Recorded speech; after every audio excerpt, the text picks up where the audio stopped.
Iman adalah penyertaan Tuhan. Yakobus 2 ayat yang ke-18 dipersilahkan. Yakobus 2 ayat yang ke-18.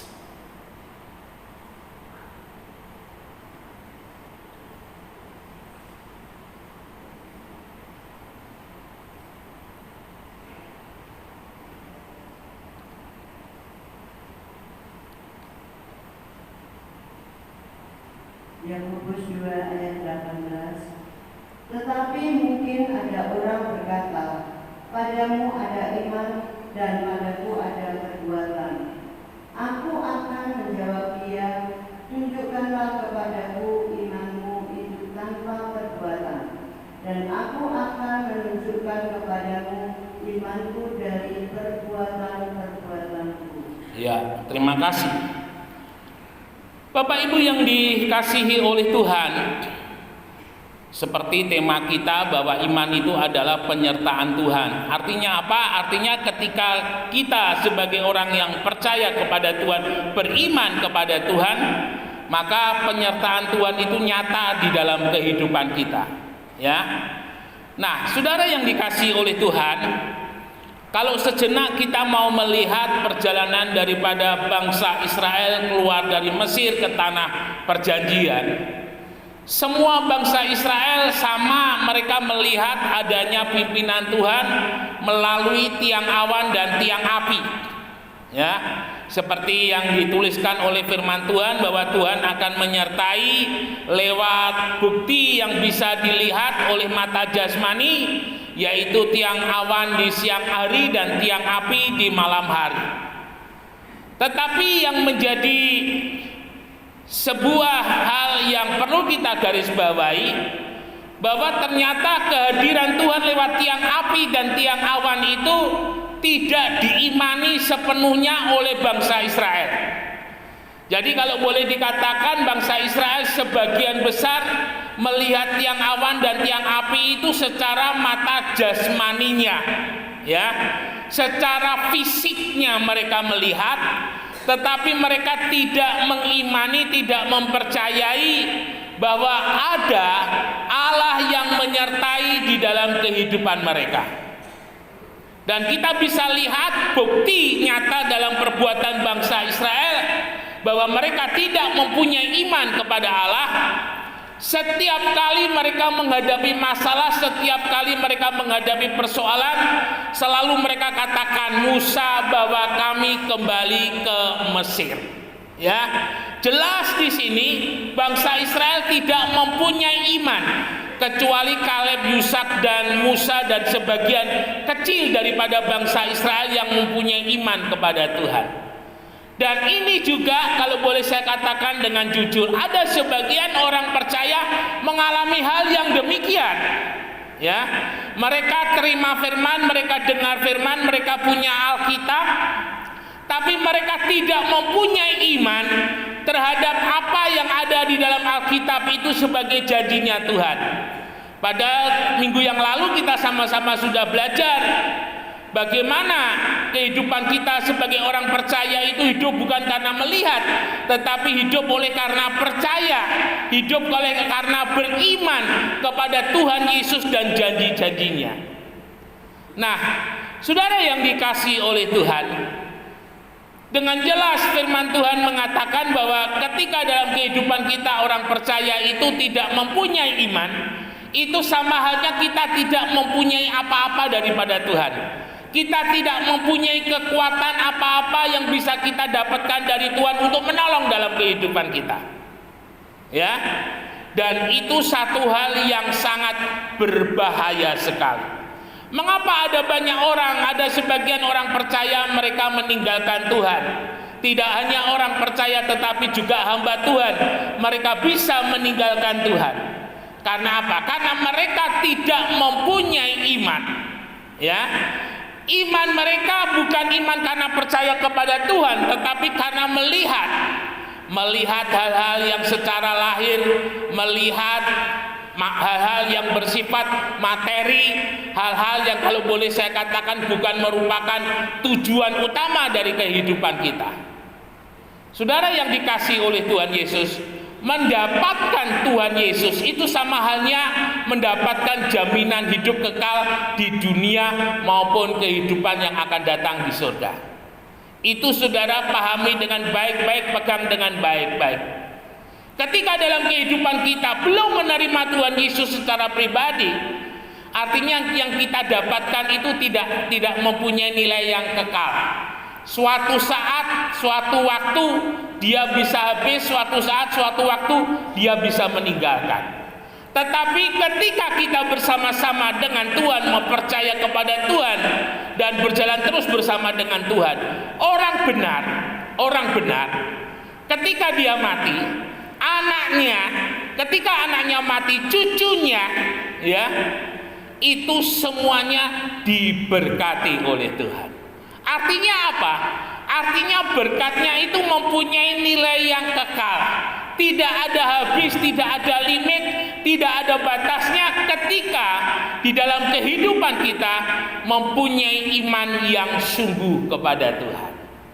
Nah, Bapak Ibu Saudara yang dikasihi oleh Tuhan, ketika berbicara iman, maka yang perlu kita sadari bersama-sama, iman itu adalah sikap hidup yang ditampilkan oleh orang percaya dalam segala aspek kehidupan.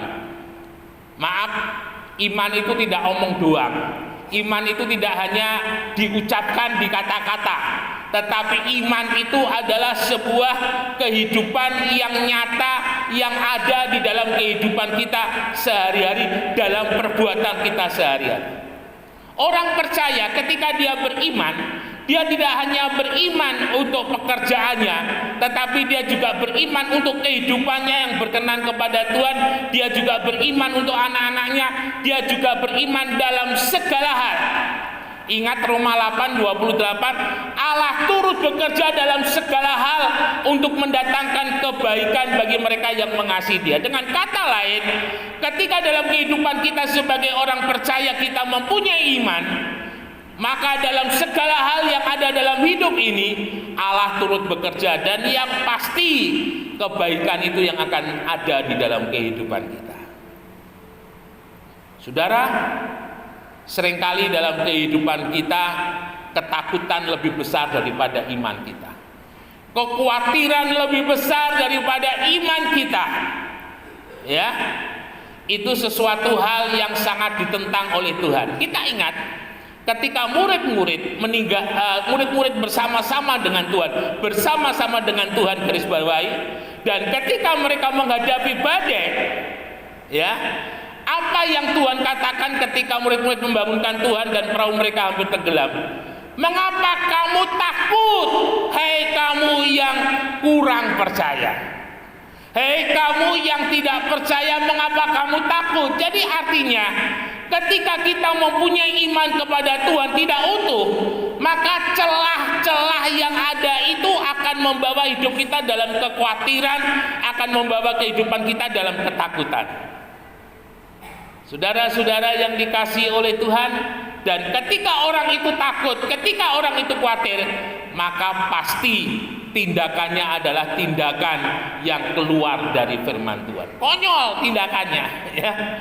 Bangsa Israel yang sudah dibebaskan oleh Tuhan keluar dari Mesir, ketika mereka takut menghadapi Laut Teberau dan dikejar oleh orang-orang Mesir, bawa kami kembali ke Mesir.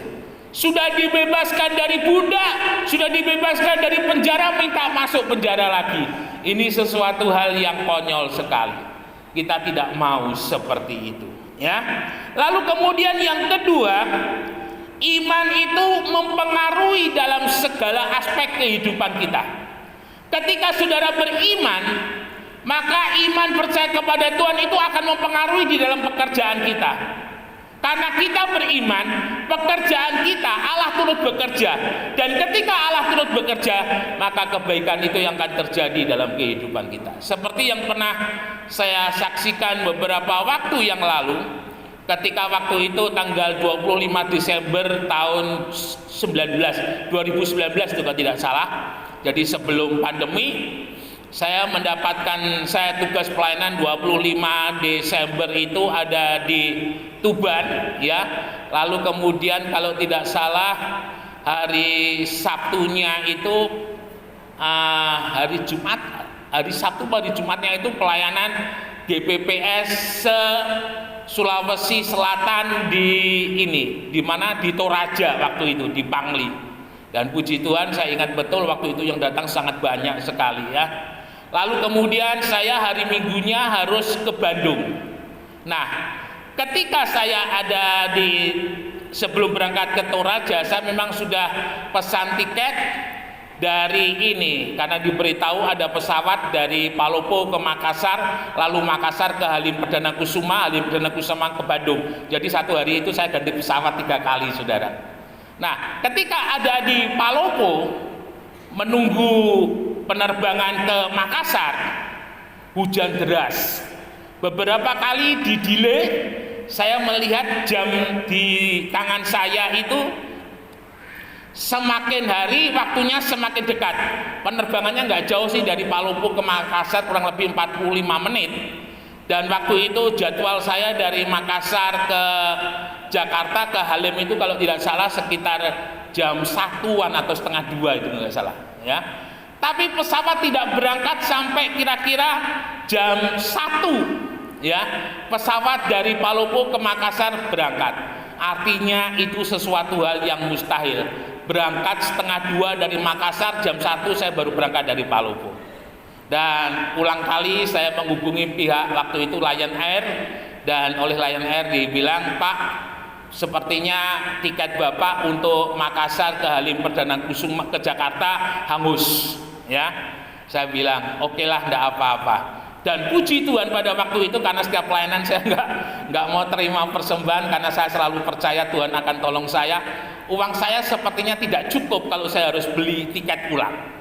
Yang luar biasa saudara, kira-kira waktu berangkat naik pesawat dari Palopo, petugas Lion di sana bilang, Pak, Bapak nanti setelah sampai di Makassar, Bapak jangan masuk di pintu masuk seperti biasa, nanti ada petugas yang menunggu di bandara.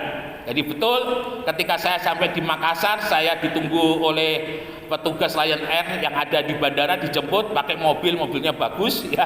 Jadi saya langsung diambil dari pesawat dari Palopo langsung pindah Batik Air yang menuju ke Jakarta.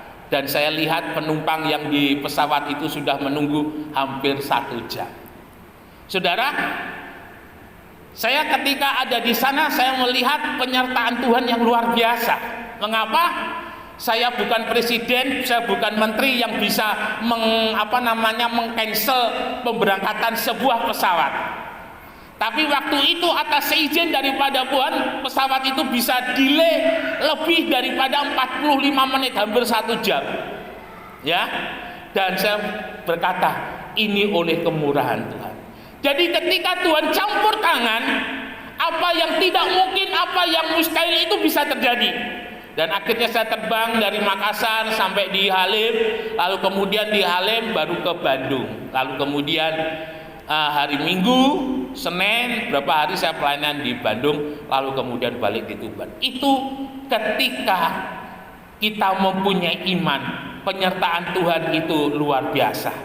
Di saat-saat yang tidak mungkin, di saat-saat yang mustahil, kita bisa melihat mujizat Tuhan itu terjadi dalam kehidupan kita. Ya, jadi ketika kita beriman, semua aspek yang ada dalam kehidupan kita Tuhan akan campur tangan. Pekerjaan kita, pelayanan kita, anak-anak kita, Tuhan akan campur tangan ketika kita beriman kepada Tuhan. Milikilah iman, para orang tua milikilah iman supaya anak-anakmu diberkati. Ya, anak-anak milikilah iman supaya Tuhan jamin masa depanmu. Itu yang harus ada dalam kehidupan kita. Lalu kemudian yang berikut, iman adalah tindakan nyata yang mengakui dan percaya akan Tuhan Yesus yang hidup dan berkuasa.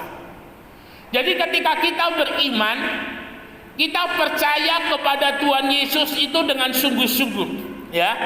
Tanpa kurang satu apapun, kita percaya sungguh-sungguh kepada Tuhan Yesus. Bapak Ibu yang dikasihi oleh Tuhan, kenyataan dan kebenaran itu seringkali bertolak belakang.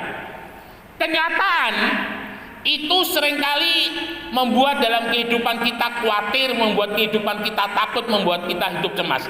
Tapi kebenarannya kita harus selalu percaya bahwa kita mempunyai Tuhan Yesus yang tidak pernah meninggalkan kita. Nah, satu contoh pagi hari ini yang akan kita renungkan bersama-sama adalah pengalaman Ishak yang ada di Gerar yang seringkali saya kutip. Nah, saudara yang dikasihi oleh Tuhan, kalau kita mau baca Kejadian pasal yang ke-26, ya, ketika di Kanaan terjadi kelaparan dan Ishak hendak pergi ke Mesir seperti yang dilakukan oleh Bapak Abraham, Tuhan katakan kamu pergi ke Gerar. Ya. Dan ketika di Gerar, menarik, di sana ada ayat yang mengatakan sebagai orang asing. Orang asing itu orang yang tidak kenal tempat itu, orang asing itu orang yang tidak ada kenalan sama sekali di tempat itu. Dan itu yang dialami oleh Ishak. Ishak tidak tahu ketika kalau di Gerar itu terjadi kering seperti apa. Tetapi saya yakin keringnya Gerar itu adalah betul-betul kering yang tandus, benar-benar kering yang tidak menghasilkan. Dan itu satu hal yang tidak pernah diketahui oleh Ishak. Ketika dia berada di Kanaan, dia hanya mungkin mendengar sekilas, tetapi rupanya Ishak tidak pernah ada di Gerar. Karena Tuhan katakan kamu di sana sebagai orang yang asing, sebagai orang yang tidak mengerti apa-apa, yang tidak tahu apa-apa tentang Gerar. Nah, saudara yang dikasihi oleh Tuhan, ada satu quotes yang pernah saya tulis. Tidak peduli kita mau dibawa pergi kemana, tapi yang penting kita tahu siapa yang bawa dalam kehidupan kita. Jadi kita nggak boleh terlalu pusing perjalanan hidup kita seperti apa. Yang penting kita tahu bahwa Tuhan Yesus yang bawa dalam kehidupan kita. Nah, ketika Tuhan berkata aku akan memberkati kamu ketika Ishak ada di Gerar, bukan ketika dia di Kanaan atau di Mesir, tetapi ketika Ishak ada di Gerar. Saudara yang dikasihi oleh Tuhan, ketika kita mencoba menuang air di lautan, maka nggak akan kelihatan air yang kita tuang. Mengapa Tuhan meminta Ishak harus ada di Gerar yang tandus, yang kering, yang mustahil, yang tidak menghasilkan? Karena Tuhan mau ketika Tuhan memberkati Ishak, berkatnya Tuhan untuk Ishak itu dilihat oleh orang Gerar. Berkatnya Ishak itu dilihat oleh orang-orang yang ada di sekitar, bahwa ada Tuhan yang menyertai di dalam kehidupan Ishak. Nah, yang ini yang harus kita sadari bersama-sama. Tuhan ketika Lazarus sakit, Tuhan tidak kunjung datang. Karena ketika Lazarus sakit, Tuhan berkunjung ke sana. Yang lihat paling ya hanya Marta, Maria, murid-murid Tuhan dan beberapa orang. Tetapi justru Tuhan hadir ketika Lazarus sudah mati. Artinya ketika Lazarus mati itu ada banyak orang yang melayat. Ya, ada banyak orang di sana, ada banyak orang yang melihat, dan apapun yang Tuhan lakukan ketika Tuhan di tempat daripada Lazarus, ada banyak orang yang menyaksikan.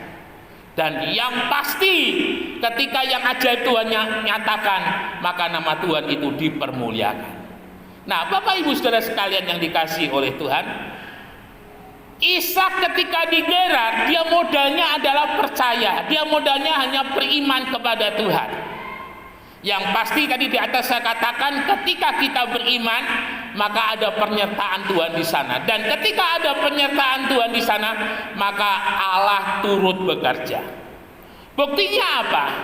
Buktinya di tanah yang tandus, di tanah yang kering, menaburlah Ishak pada waktu itu, pada musim itu.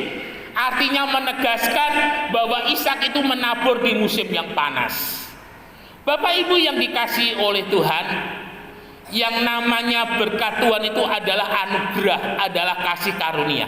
Yang namanya anugerah atau kasih karunia itu sesuatu hal yang tidak bisa kita lakukan, sesuatu hal yang tidak pernah kita pikirkan, tetapi kita terima. Dan itu yang terjadi di dalam kehidupan Ishak ketika dia ada di Gerar dan mulai menabur. Ketika Ishak menabur, saudara harus garis bawahi, Allah turut bekerja di dalam taburan Ishak. Ya. Dan Ishak menaburnya di tanah yang tandus, di tanah yang mustahil menghasilkan, di tanah yang mustahil untuk bisa menjadikan berkat dalam kehidupan Ishak, tetapi Ishak beriman. Dan ketika Ishak beriman sesuai dengan janjinya Tuhan, aku akan memberkati engkau. Allah turut bekerja atas benih yang ditabur di tanah yang tandus. Ketika Allah turut bekerja, nggak ada lawan, saudara. Ketika Allah turut bekerja, sekali lagi nggak ada lawan. Yang tidak mungkin, yang mustahil itu bisa Allah kerjakan ketika Allah turut bekerja. Tembok Yeriko yang tidak mungkin dirobohkan karena Allah turut bekerja, tembok Yeriko itu dirobohkan. Daud ketika melawan Goliat, karena Allah turut bekerja, Goliat yang tidak mungkin dikalahkan oleh Daud bisa dirobohkan. Nah, ini yang harus kita pahami di dalam kehidupan kita sebagai orang percaya. Ketika kita beriman, ada penyertaan Tuhan, dan penyertaan Tuhan itu adalah Allah yang turut bekerja. Dan benih yang di dalamnya Allah turut bekerja, meskipun ditabur di tanah yang tandus, benih itu menjadi benih yang tumbuh. Tidak hanya tumbuh, tetapi benih itu mengeluarkan bulir-bulir. Dan Ishak menuai pada tahun itu juga, pada musim panas, musim yang tandus itu 100 kali lipat. Dan orang-orang Gerar yang ulang kali setelah peristiwa itu mengganggu kehidupan Ishak, ketika setiap kali Ishak menggali sumur mereka menutup sampai ulang kali, lalu kemudian mereka datang kepada Ishak dan mereka katakan, kami tahu bahwa Allahmu menyertai kamu dan sekarang kamu berhasil, kamu lebih diberkati daripada kamu dan kamu lebih kaya daripada kami. Karena Ishak beriman, Allah turut bekerja di dalam kehidupan Ishak. Bapak Ibu yang dikasihi oleh Tuhan, masih kurang percaya dengan Tuhan Yesus? Jangan. Ya, percaya dengan sungguh-sungguh. Jangan coba berdiri dengan kekuatan sendiri. Saudara nggak akan mampu, saudara akan goyah, saudara akan jatuh. Tapi berdirilah dengan kekuatannya Tuhan. Saudara, ketika kita berdiri bersama dengan kekuatannya Tuhan, kita akan berlari. Tidak hanya berjalan, dan kita akan berlari. Dan ketika waktunya Tuhan sudah Tuhan tentukan, karena kita di dalam penyertaannya Tuhan, Tuhan angkat saudara. Dan ketika Tuhan angkat saudara, tidak ada satupun yang mampu merendahkan.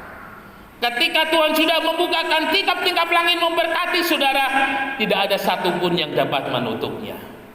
Kami sudah mengalami. Mari saudara sekalian yang dikasihi oleh Tuhan, di bulan-bulan masih Januari dan sebentar lagi masuk Februari, berjalanlah dengan iman. Jangan berjalan dengan kekuatan sendiri. Buktikan iman itu lewat kehidupan saudara sehari-hari, lewat kehidupan ekonomi saudara, lewat kehidupan rumah tangga saudara, lewat kehidupan pelayanan saudara. Buktikan itu, tunjukkan itu, nyatakan itu, bahwa saya mempunyai iman kepada Tuhan. Maaf, ada banyak kali kita jatuh karena kesalahan kita sendiri. Ada banyak kali kita gagal karena kesalahan kita sendiri, karena kita tidak mau beriman kepada Tuhan. Seringkali kita dengan sombongnya di hadapan Tuhan, aku masih mampu, aku masih bisa, aku masih kuat. Jatuh saudara, ya, jatuh saudara. Kita ini apa? Kita ini bukan apa-apa, kita ini bukan siapa-siapa. Sehingga dalam kitab Kejadian dituliskan, penciptaan manusia itu ditulis dengan jelas dari debu tanah. Dan di dalam pasal yang ketiga, asalnya ada di debu tanah dan akan kembali kepada debu tanah. Nggak ada apa-apanya kita ini saudara. Tuhan yang buat, Tuhan yang buat kita kaya, Tuhan yang buat kita diberkati, Tuhan yang buat kita dimuliakan. Itu Tuhan, bukan siapa-siapa. Jadi marilah kita bangun iman kita yang sungguh kepada Tuhan. Kita mau percaya Yesus yang hidup dan berkuasa itu sungguh-sungguh ada di dalam kehidupan kita. Apapun yang hari ini saudara gumulkan, pekerjaan saudara, rumah tangga saudara, anak saudara, percayalah, ketika semuanya kita bawa kepada Tuhan, Tuhan akan campur tangan atas kehidupan mereka. Anak yang kita doakan hatinya diubah oleh Tuhan, anak yang kita doakan hidupnya dipulihkan oleh Tuhan, hidupnya diberkati oleh Tuhan. Ya, pekerjaan kita yang kita gumulkan Tuhan berkati, Ekonomi kita yang mungkin lagi sakit sekarang ini, Tuhan jamah, Tuhan pulihkan. Teruslah berjalan dengan iman dan jangan matikan iman itu. Karena orang benar hidup oleh karena percaya, bukan karena melihat. Ya, karena yang melihat itu, karena yang bisa dilihat itu terbatas, tetapi yang tidak bisa dilihat oleh karena kita iman itu tidak terbatas. Ketika kita beriman, kita memberikan kesempatan kepada Tuhan untuk memberkati kita tanpa limit. Ketika kita beriman, kita memberikan kesempatan Tuhan untuk menolong kita tanpa limit. Ketika kita beriman, kita memberikan kesempatan kepada Tuhan untuk mengangkat kita tanpa limit. Ya, dan hidup kita sungguh-sungguh boleh menjadi hidup yang diberkati dan menjadi berkat. Immanuel, Tuhan Yesus memberkati, beri kemuliaan bagi nama Tuhan. Mari kita sama